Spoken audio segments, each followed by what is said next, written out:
He's like, hey, I can shoot. Talk some Anthony Davis. The Brows officially announced as a Laker at his introductory press conference on Saturday. Hey, when you pair a former #1 pick and 6-time All-Star in Anthony Davis next to arguably the best player of all time in LeBron James, you think the rest of the roster would just sort of fall into place.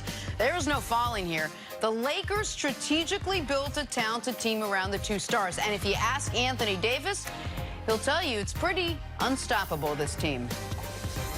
I like playing the 4. I'm not even going to sugarcoat it. I like playing the 4. I don't really like playing the 5. But if it comes down to it, Coach, and you need me to play the 5, then I'll play the 5. But like I said, it's the game has become so positionless that, you know, you can put 5 guys on the floor and then they just play. You know, obviously you guys seen the thing that came out about LJ running a point. Super tall, you know, it's a super tall point guard. So you never, it really doesn't matter. You know, just put 5 guys out there that fits best with each other and go out there and win. I love it, Broussard. I'll play the 5. No, I won't. Not even a little bit.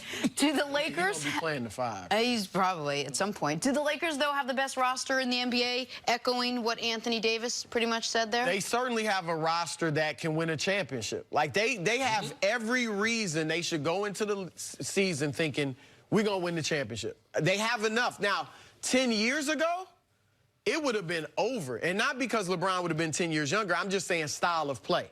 When the game was a bigger game, three-point shooting wasn't as important. With Boogie, AD, I mean, it would have been ridiculous.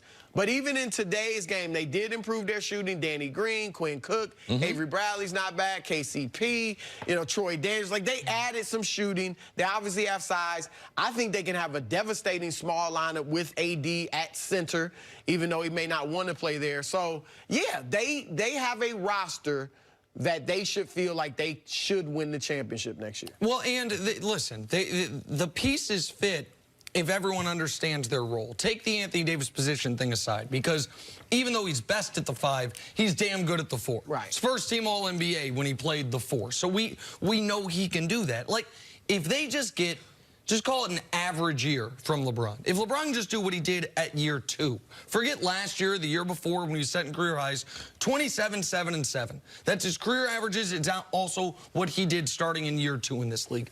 If he can do that, and if Anthony Davis can do what we saw him do the last time he played a full season, 75 games, 28 and 11, combined 4 blocks and steals, damn near won the MVP, first-team All-NBA. If you have those 2 players, then what you need is everyone else to play their part. You need Danny Green to be 3-and-D. You need Kyle Kuzma to give what Coach Vogel talked about, his full effort and attention to the defensive side, in addition to getting back to his rookie year level shooting. And then there's 4 of your 6, because no team right now that has the star power the Lakers have and goes 10 deep. Right. You have the Clippers have similar star power to the Lakers. They don't go 10 deep either. They go 6, 7 guys, and then you'll see who they add in the buyout market. You'll see who they trade for during the year. The Lakers' top 6 is LeBron, Anthony Davis, Kuzma, Green, Boogie, and then the 6th, which would be Avery Bradley if he's healthy. That plus a guy they add, be it Korver, Iguodala, JR might get bought out later today, like someone else they add and someone they add the midseason, that can go eye to eye with the Clippers, with the Rockets, with the Bucks, with the Sixers. I don't think there's a clear favorite.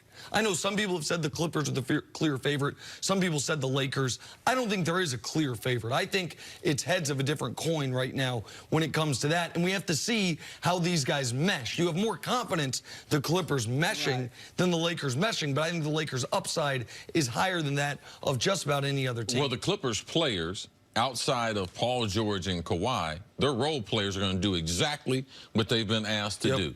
And that part right there, the Lakers, we don't know that. We don't know what the buy-in. We do believe that there's tremendous just on the court, what Paul George can do, what Kawhi can do with the other players that they have. And we got a lot of confidence in Doc Rivers that he's going to be able to put those pieces together. But Anthony Davis, he should have a lot of confidence when he looks at this roster. The last time that he felt confident about a roster, he was talking about him and Boogie Cousins. Rondo was the point guard. So now they got Rondo on the roster. You got Boogie Cousins. You got LeBron. You got Danny Green. You got KCP. You got Avery Bradley. Yeah, I could see why he'd go to the press conference being like, absolutely. Right. But what I look for in the Lakers, and I hope they do this, I hope LeBron looks at AD as the primary scorer. Because if we break down AD's whole game, the weakest part of his game, and it's excellent, that's his low post game. And that's one of the reasons why he doesn't like playing against a center in the low post with his back to the bucket. Because you talk about, he has mismatches. When he's playing the 4, there ain't no 4 can guard him. And the 4 can't guard him in the low post. So you see, there is no disadvantage when he's at a 4 compared to, I know what you're talking about when he plays the 5.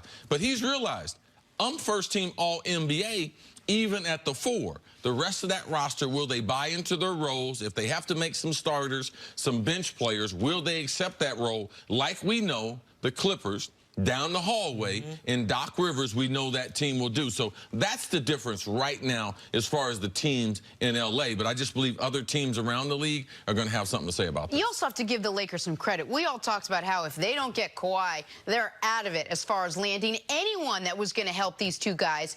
And they somehow found a way to put pieces together with shooters, not like what Magic did, but with shooters that are complementary to AD and LeBron. You have to give them an A for what they did after Kawhi. They did a great job. No question about that. The Lakers just have more questions. I agree with you. They're the deepest team probably in the league. They've got the best duo, LeBron and AD. I would take over Kawhi and Paul George. But is everybody going to buy in? If Boogie doesn't start or finish, is he going to buy in? Is he going to have an attitude? Is that going to be a problem? If Kuzma doesn't start or finish, is that going to be a problem? Do they buy into Frank Vogel? Because we know had LeBron had his druthers, Ty Lue would be the coach, and maybe Jason Kidd would, who's an assistant, would be the second choice, and he's right there. And you saw they just hired Phil Handy, Yes. former Cavs coach, and was with the Raptors last year. Like, no, listen, Vogel's got his work cut out for him as much as any coach in the league. He also has, at the top of his roster, more talent in the top 2 guys than any coach in the league. Chris, thanks so much for today. Much appreciated. Welcome back, man. Take a break. Let's talk some football. Is Odell Beckham on the verge of a career season with Baker? Next on First Things First. Maybe 6 years. He's a great player, man. He's a great player.